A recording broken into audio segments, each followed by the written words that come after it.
జగ్గంపేట సర్కిల్కి సంబంధించి కెల్లంపూడి పోలీస్ స్టేషన్లో కెల్లంపూడి ఎస్ఐ గారు సతీష్ గారికి రావడం సమాచారంపై నిన్నటి రోజున ఊరిపూడి సమీపంలో పోలవరం కెనాల్ వద్ద గంజాయి సంబంధించి ఇన్ఫర్మేషన్ వచ్చింది. వెంటనే సిఐ గారికి కేజ్రీవాల్ స్వామిని కూడా రప్పించి వారి సమక్షంలో అనుమానాస్పదంగా 7 వ్యక్తుల్ని పట్టుకోవడం జరిగింది. వారి వద్ద మనం అనుమానించిన విధంగానే వారందరి దగ్గర కలిపి దాదాపు 24 కేజీల 690 గ్రాముల గంజాయిని సీజ్ చేయడం జరిగింది.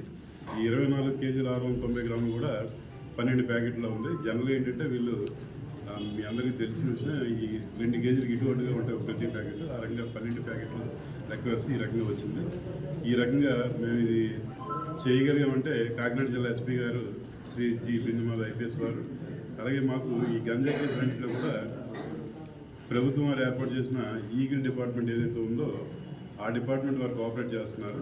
వారు చెప్పడం వల్ల మేము బయట నుంచి ఎక్కడి నుంచి వచ్చేటప్పుడు మేము స్పెసిఫిక్గా ఆ దాడి చేయడం కానీ ఆ ఇన్ఫర్మేషన్ ప్రకారం ఆ వ్యక్తులను పట్టుకోవడం కానీ జరుగుతుంది.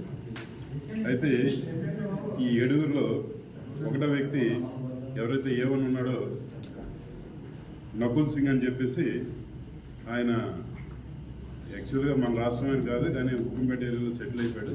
ఆయన మీద గతంలో 2 కేసులు ఉన్నాయి. వైజాగ్ పాత జిల్లా సంబంధించి చీడిగడ పోలీస్ స్టేషన్, అలాగే వి మోడల్ పోలీస్ స్టేషన్ ఉన్నాయి.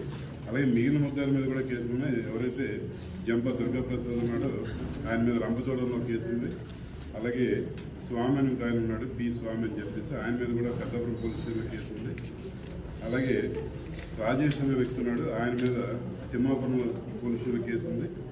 అలాగే 5వ వ్యక్తి అశోక్ అని చెప్పేసి, సప్ప అశోక్ అని చెప్పి, ఆయన మీద పెద్దాపురంలో 2023లో ఒక మర్డర్ కేసు ఉందో అందులో ఎక్కించుకున్నాడు. 6-7 వ్యక్తుల మీద అయితే గత నేర చరిత్ర ఏదైతే వీరందరినీ కూడా ఆనరబుల్ మేజిస్ట్రేట్ గారి పెడతాం, వారు రిమాండ్ విధిస్తారు. ఈ కేసులో అయితే సోర్స్ ఎక్కడి నుంచి వచ్చింది, ఎవరు సప్లై, ఇదంతా కూడా కూలంకషంగా దర్యాప్తు అనేది చేస్తున్నాం. వీళ్ళు ఈ నేరానికి ఉపయోగించినటువంటి 3 బైకులు కూడా దీనిలో స్వాధీనపరుచుకున్నాం, 2 వీలర్స్. అలాగే 4 సెల్ఫోన్ కూడా స్వాధీనపరుచుకున్నాం. ఎన్ని కాస్ట్ 13,29,000గా ప్రాథమికంగా నిర్ధారించింది. ఎవరైతే ఉన్నారో వీళ్ళందరూ కూడా చిన్న వయసు వారండి, చిన్న వయసు. ఎవరైతే ఎక్కించి ఉన్నాడో 1 కూడా ఆయన కూడా పెద్ద వయసు ఏం కాదు. వీళ్ళందరూ టీనేజర్స్, ఆయనకైతే 30 సంవత్సరాల వయసు ఉంటుంది. అంటే లాస్ట్ 1 ఇయర్లో అయితే మాత్రం మనం గణనీయంగా మార్పు వచ్చిందండి. కేసులు పెట్టడం అలాగే పెడుతున్నాం. అలాగే ఇద్దరికి ఏంటంటే ప్రతిసారి కూడా ఎక్కడ ఏ ఇష్యూ జరిగినా కూడా గంజాయి బ్యాచ్ అన్నారు. ఇప్పుడైతే అలాంటి మాటలు అయితే వినపడలేదు. ఎక్కడో ఆ రకంగా ఓపెన్గా గంజాయి అనేది కారణం ఏంటంటే ఎక్కడైతే ఓపెన్ ప్లేసులు, నిర్మానుష ప్రదేశాలు ఉంటాయో అన్నీ కూడా డ్రోన్తో సర్వేలెన్స్ చేయడం.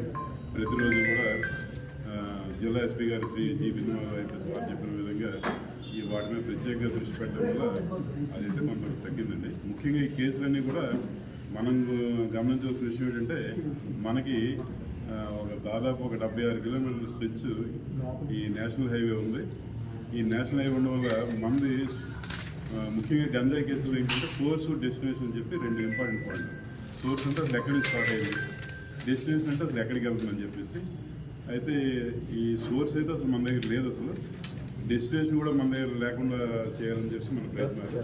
మ్యాక్సిమం ఏమవుతుందంటే అన్ని కేసుల్లో కూడా ఎక్కడో ఏజెన్సీ ప్రాంతాలు, ఒరిస్సా అవచ్చు లేకపోతే మన రాష్ట్రం ఏజెన్సీ ప్రాంతం నుంచి అదర్ రాష్ట్రాలకి, అదర్ స్టేట్స్కి వెళ్ళేటప్పుడుగా మనకి ఈగిల్ మీ అందరికీ తెలుసు. గతంలో కెల్లంపూడి స్టాఫ్ కూడా చాలా రిస్క్ ఫేస్ చేసి చాలా గాయాల పాలైన సంఘటనలు కూడా గతంలో ఉన్నాయి. అయినప్పటికీ కూడా ఈ గంజాయి కేసులను ఒక పట్టుదలగా మన జగ్గంపేట సిఐ గారు శ్రీ వైఎస్ శ్రీనివాస్ గారు, ఆయన టీం ఎస్ఐస్ కానీ స్టాఫ్ అని ఎవరుతున్నారో వాళ్ళైతే పట్టుదల సార్. ఇప్పుడు అందరూ కూడా పెద్దాపురం పరిసర ప్రాంతాలు కాబట్టి వీళ్ళ ఉద్దేశం అయితే మాత్రం చిన్న ప్యాకెట్ సంబంధం వీళ్ళ ఉద్దేశం. కానీ మనకి పక్కా ఇన్ఫర్మేషన్ వచ్చింది. ఈగిల్ టీం ఒక పక్క పని చేస్తుంటే ఇదే వ్యక్తుల మీద మేము కూడా వాచ్ పెట్టాము. లక్కీగా 2 ఒకటే అయ్యింది, మేము బ్రేక్ చేయగలిగాము. ముఖ్యంగా ఏంటంటే ఎస్పీ గారు చెప్పింది కూడా ఈ గంజాయి, అలాగే బైక్ మీదేమో త్రిబుల్ రైడింగ్, నైట్ టైం ఏమో రోడ్ల మీద పార్టీ ఇలాంటివన్నీ ఉండకూడదు, ప్రశాంతమైన వాతావరణం ఉండాలి జిల్లాలని చెప్పేసి ఆయన ఉద్దేశంగా ఉంది. ఆ రకంగానే చెప్పారు. అంటే ఈ బ్యాచ్ అనే కాకుండా రాలేదండి సార్, రాలేదు. మీ తరఫున ఏమైనా ఉంటే చెప్పండి.